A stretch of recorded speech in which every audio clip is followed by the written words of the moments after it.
কাউন্সিলরদের কথা হচ্ছে কি, কাউন্সিলর হচ্ছে গিয়ে কোনোদিনও তারা ডিপেন্ডেন্ট হয়ে কাজ করতে পারেনি, ইন্ডিপেন্ডেন্ট হয়ে কাজ করতে পারেনি। তারা অলওয়েজ ডিপেন্ডেন্ট ছিল তারা এমএলএ এবং তাদের উপরে এমপি সাহেবদের উপরে করে দেদার চুরি, দেদার ডাকাতি, দেদার নানান রাহাজানি ব্যবসাপত্র থেকে শুরু করে গেছেন।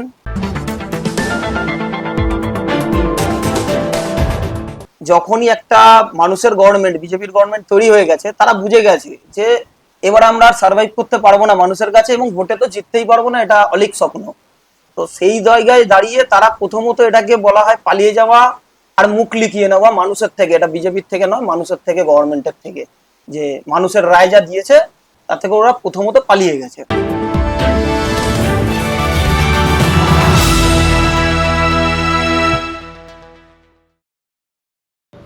100 কাউন্সিলর ইস্তফা, বহু নেতা নিখোঁজ, কেউ জেলে। তাহলে পুরসভা চলবে কিভাবে? রাজ্যের একাধিক পুরসভা ও পঞ্চায়েতে কার্যত প্রশাসনিক সংকট তৈরি হয়েছে। রাজারহাটের কাউন্সিলরের রহস্য মৃত্যু নিয়েও তোলা হয় প্রশ্ন। বিজেপির সংগঠন এখনও গ্রাম স্তরে পুরো শক্তিশালী নয় বলেও স্বীকার করেন তিনি। তবে তৃণমূল ছেড়ে আসা নেতাদের দলে নেওয়া হবে কিনা তা নিয়ে রয়েছে জোর জল্পনা। একই সঙ্গে দাবি সিপিএম আবার নিচু তলায় সক্রিয় হচ্ছে। ফলে বাংলার পঞ্চায়েত রাজনীতিতে বড় পালাবদলের ইঙ্গিত মিলছে। 100খানা কাউন্সিল রিজাইন করেছে, বহু কাউন্সিলর মিসিং, কেউ বাংলা ছেড়ে পালিয়ে গেছে। 25টা মতো কাউন্সিলর পুলিশের হেফাজতে। পঞ্চায়েত মিউনিসিপাল ভেঙে দেওয়া উচিত কি এ সময়? তোমার কি মনে হয় শুভম? ধন্যবাদ সবার প্রথম ট্রু নিউজ বাংলাকে, আর ধন্যবাদ সঞ্জিনী দিদি আপনাকে, ক্যামেরায় থাকা সুমিত দাকেও। সর্বপ্রথম বলছি, কাউন্সিলর দিয়ে আপনি শুরু করলেন, আমি একটু লেজিসলেটিভই আগে চলে যাই। 80টা তো তৃণমূল জিতেছে। সবার প্রথম আমরা বিগত কয়েকদিনে দেখেছি বিধানসভায় তৃণমূলের বিধায়কদের উপস্থিতি। আজকের সেটা দাঁড়িয়েছে গতকাল অবধি দুটোয়, আমাদের মাননীয় যিনি আছেন এলওপি সাহেব আর একজন এমএলএ। তো দুজনকে উপস্থিতি পাওয়া গেছে এবং এটা কোনোদিনও 30-এর উপরে যায়নি। তো সবার প্রথম বলা উচিত যে এমএলএই 80টা অবধি নেই, তারাই মোটামুটি রিজন দিয়ে কিছু একটা দাঁড়িয়ে 50টার উপরে বাইরেই রয়েছে, তৃণমূলের থেকে বাইরে। আচ্ছা, এইবারে আসি হচ্ছে কাউন্সিলরে।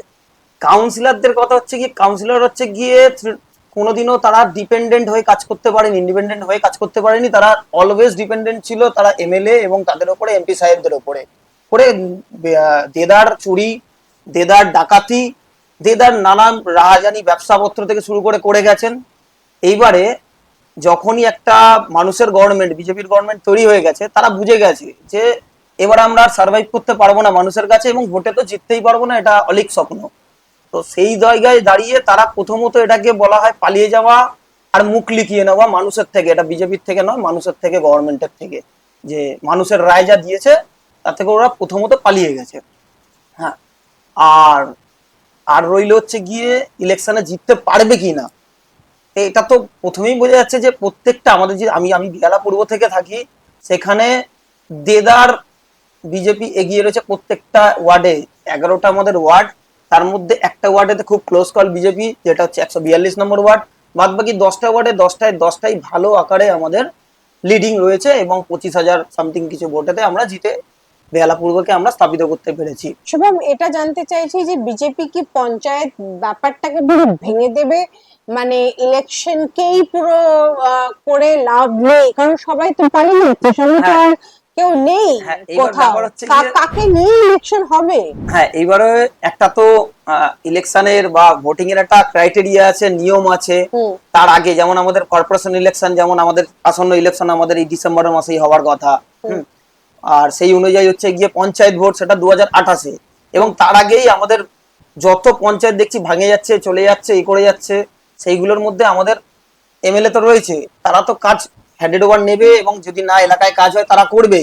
এবং তার আগে যদি ইলেকশন করাতে হয় তাহলে প্রপার ওয়ে, প্রপার সবকিছু মেনে যদি করতে হয়, ইলেকশন কমিশন যদি চায় করাতে হয় তাহলে করাতে হবে। এবং সেখানে যেখানে যেরকম আমরা বিধানসভায় ক্ষমতায় এসেছি, সেরকম দেদার ভোট পেয়ে আমরা পঞ্চায়েতও জিতে যাব, এবং আসন্ন যত কটা কর্পোরেশন ভোট আছে আমরা একদম মানুষের আশীর্বাদ নিয়ে পুরো ক্লিন সুইপ তৃণমূলকে করে দেবো। একজন কাউন্সিলর রাজারহাটে সুইসাইড করেছেন যখন তার বিরুদ্ধে কোনো পুলিশের অ্যাকশন ছিল না।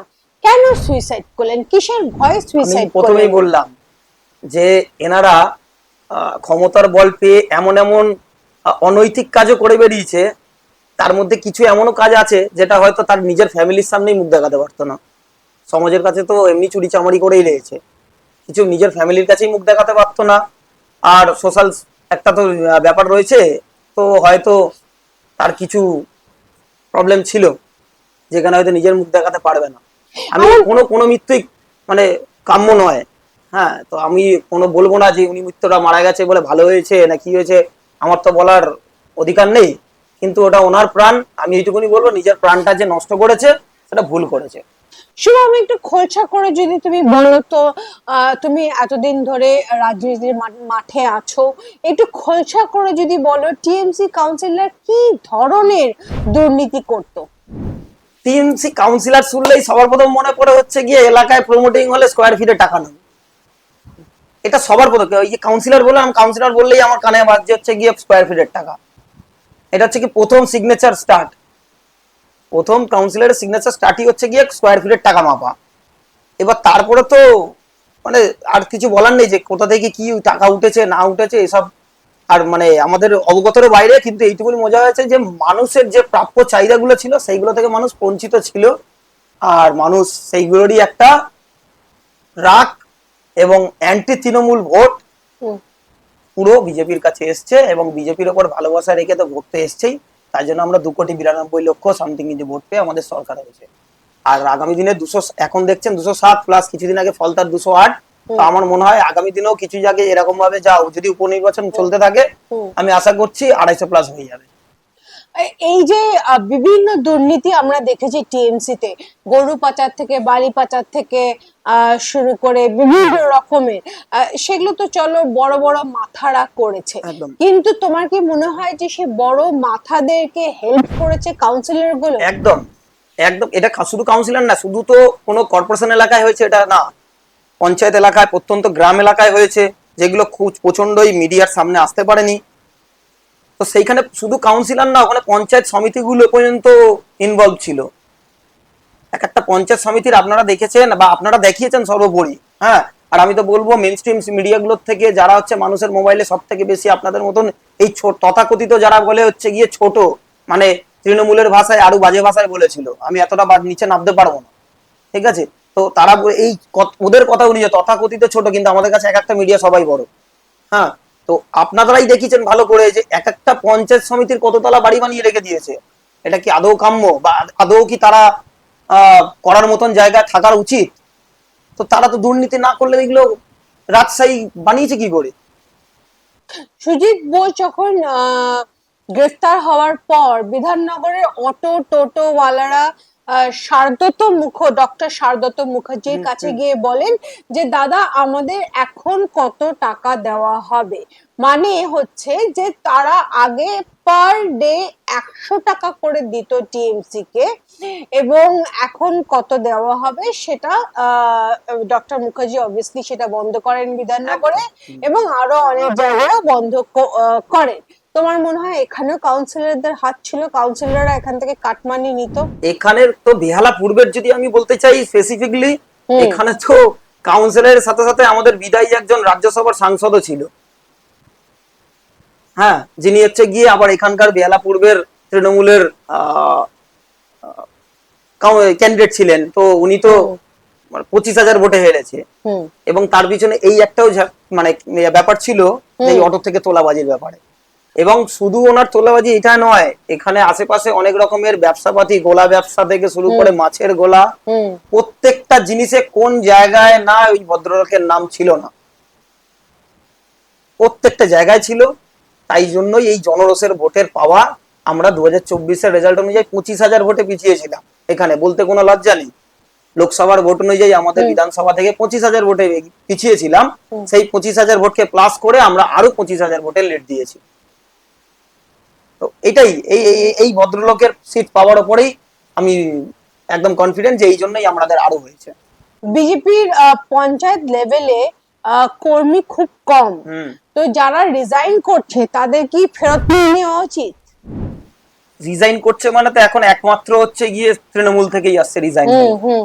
তো এর মধ্যেই একটা কথা আছে যে যারা আসছে তারা তো ঢুকতে পারবে না, এটা তো হওয়া উচিত না। এটা আমি না। অ্যাজ এ পলিটিশিয়ান পরে একজন বিজেপির সামান্য কার্যকর্তা অনুযায়ী আমি তো এটাকে প্রথমত সরাসরি চাইছি না যে তারা এসে ঢুকে পড়ুক। তার কারণ যেই পঞ্চায়েত থেকে যারা আজকের রিজাইন করছে তারাও কিন্তু আমাদের সহকর্মীদেরকে মারধর করেও কিন্তু তারা পঞ্চায়েত জিতেছে, এটা ভুলে গেলে হবে না। এটা আমি পার্সোনালি ভুলছি না। এইবারে কথা যদি বলতে হয় যে এক কথায় যদি বলা হয় যে উচিত কিনা, আমি বলবো নয়, উচিত না এই মুহূর্তে। নিচুর তলার লিডার বানাতে সময় লাগে, সিপিআইএম এর রেডি নেতৃত্ব আছে, বিজেপির নেই। তাই কি বিজেপির সময় নিচ্ছে পঞ্চায়েত ও মিউনিসিপাল ভেঙে দিতে? নেতৃত্ব আমাদের নেই বলাটা তো ভুল। আর সিপিএম এর নেতৃত্ব কিরকম আছে আমরা দেখেছি, সেই সমতুল্য আমাদের যুব নেতৃত্ব প্রচন্ড আছে। আর সেই অনুযায়ী যদি দেখি আমি রেডিমেড তৃণমূল সিপিএম এর বলছেন, তারা দেখেছি ওই আমাদের বয়সী ছেলেমেয়েরা কিভাবে ভারত বিরোধী কথাবার্তা স্লোগান দিতে রাস্তায়। তো আমি ওদেরকে নেতৃত্ব কম মনে করি, দেশদ্রোহী বেশি মনে করি। হ্যাঁ, আর কথা যদি হয় যে বিজেপির যদি নেতৃত্ব, আমাদের হয়তো হ্যাঁ একটু কম থাকতে পারে, কিন্তু দিনে দিনে আমাদের যেরকম স্পিডে বাড়তে চলেছে, গতিতে আমাদের কার্যকর্তা বাড়ছে, আমার মনে হয় ভোট যেরকম ভাবে আমরা পেয়েছি সেরকম ভাবে নেতৃত্বও আমরা পারবো, খুব নিচু তলা থেকেই পাবো এবং খুব ভালো নেতৃত্ব পাবো। কর্পোরেশন ও পঞ্চায়েত যখন কাউন্সিলরাই নেই, কে চালাবে? রোজকার পরিষেবা, জল, সেচ, ইলেকট্রিসিটি, রাস্তা পরিষ্কার, ট্রেড লাইসেন্স, ট্যাক্স কালেকশন, এগুলো কিভাবে চলবে? শুভম, আমি কিছুক্ষণ আগে শুনছিলাম যে কাউন্সিলররা শয়তানি করে জলের প্রেসার কমিয়ে দিয়েছে, একদম একদম একদম এই ব্যাপারে তুমি আমি এটাই বলতে যাচ্ছিলাম। একদম একদম ব্যাপারটা হচ্ছে গিয়ে আমাদের কলকাতা কেএমসি কর্পোরেশনের মধ্যে 144টা ওয়ার্ড, ইতিমধ্যেই 80টার উপরে, এবং বলা ভালো যে 100টার কাছাকাছি ওয়ার্ডেতে জলের স্পিড হ্যাঁ বন্ধ করেনি, কিন্তু জলের স্পিডটা এত কমই দিয়েছে মানুষের যে মানে নিত্যদিনের যতটা লাগে সেইটা আসতেও তার মানে হচ্ছে না, মানে ফুলফিল হচ্ছে না। এবং সাথে করে আরো একটা হচ্ছে যেটা ময়লা জল আসছে, প্রচন্ড রকমের ময়লা আয়রন মেশানো জল, যেটা মানুষের কোনো কাজেও লাগার নয়, এমনি আসছে স্লো, তার মধ্যে আসছে অপ্রয়োজনীয় জল। এইবারে আসছে রাস্তায় রাস্তায় যে ময়লা পড়ে থাকা, এই থাকাটা এটা আরো দিনকে দিন আরো বেড়ে যাচ্ছে, এবং কোনো রকমের 100 দিনের কাজ চলছে না, কোনো রকমের কাজ হচ্ছে না, পুরো স্টপ করে দিয়েছে কাউন্সিলররা। হ্যাঁ, এবার তার জন্য আমাদের উচ্চ নেতৃত্ব, শীর্ষ নেতৃত্ব বলে রেখেছেন, যার যা এলাকায় কাজ যদি না হয় তার কাউন্সিলরের কাছে একবার যান।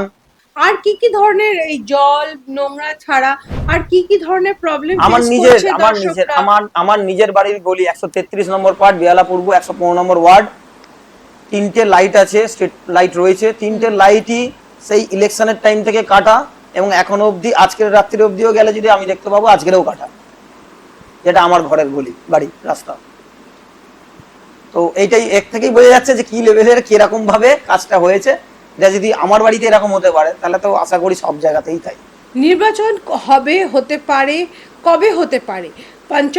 পঞ্চায়েত বা কর্পোরেশন আলাদা হবে নাকি একই থাকবে? এটা তো হচ্ছে গিয়ে তো সম্পূর্ণই ইলেকশনের কি মানে তৈরি হবে সেইটার উপরে, তো এটা তো আমার তো একদমই ধারণার বাইরে প্রথমত। কিন্তু আমার অনুযায়ী যেটা আমি জানি, হ্যাঁ, যেটা নিয়ম মাফিক, খুব খুব আসন্ন 6 মাসের মধ্যে কলকাতা কর্পোরেশনের ভোট, এবং 2028 আমাদের পঞ্চায়েত ভোট। এবং খুব যদি দরকার পড়ে হয়, এবং 28টা অনেক দূর, মানুষের পরিষেবা পাওয়া থেকে খুবই বিরত রয়েছে মানুষ। এবার যদি উচ্চ নেতৃত্ব, শীর্ষ নেতৃত্ব এবং তাদের যৌথ বৈঠকে এবং কেন্দ্রীয় কমিটি বা ইলেকশন কমিটি যদি ঠিকঠাক মনে করে, তো তার আগে ভোট হলে আমার তো কোনো প্রবলেম নেই, এবং রাজ্যের মানুষের প্রবলেম থাকা উচিত না, তারাও চাইছে কাজ তাড়াতাড়ি।